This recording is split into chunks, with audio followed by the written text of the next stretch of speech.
Now, they didn't have much money, they didn't even have much food, but they were happy. They were the residents of Tower Street in Great Yarmouth. Sounds more like a Monty Python sketch, but more of that later. The slums were bulldozed in the 60s to make way for new housing. But today, the old residents got together to remember the good old, bad old days. Natalie Gray joined the party. This is a dream come true for Beatty Neslin, seeing old friends and old neighbours once again. It's a reunion of the residents of the old Tower Street area of Great Yarmouth.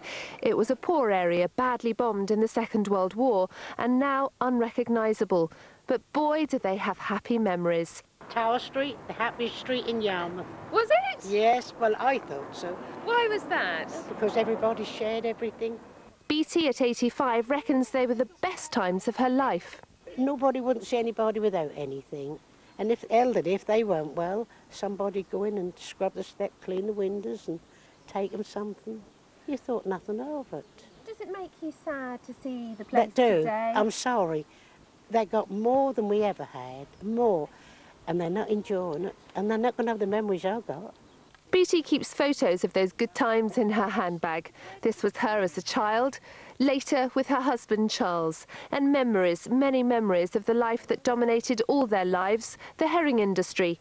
Beatty's father was a trawlerman, her husband fished too, and Beatty mended the herring nets, a job she hated. I used to mend the nets. That's all I done. 2 years apprenticeship. I hated it, but I wanted to go in it. But you had dare and say you didn't like it. Why did you hate it? Well, to be truthful, that was too quiet and boring for me. I'm not a quiet person, but you had to do it, whether you liked it or not. That was a living. There was nothing else to turn to. Beatty's sight may be fading and she's not as sprightly as she once was, but you can't fault her memory. There's no Tower Street now, but Beatty remembers where everything once was. No, when I lived over there when I was first married. Did you? Yeah. And she's not the only one with stories. The houses were backed up, faced each other, and they weren't very wide. So what we used to do is tie the doorknobs and the letterboxes together, right? So then you knock on both on them, so they both come to the door and try to open, so they put them against each other.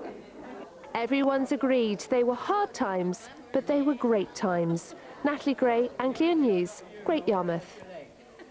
Very different times. Makes Good you realise, stories. yeah, things aren't quite so bad now as we sometimes make out, are they? Absolutely.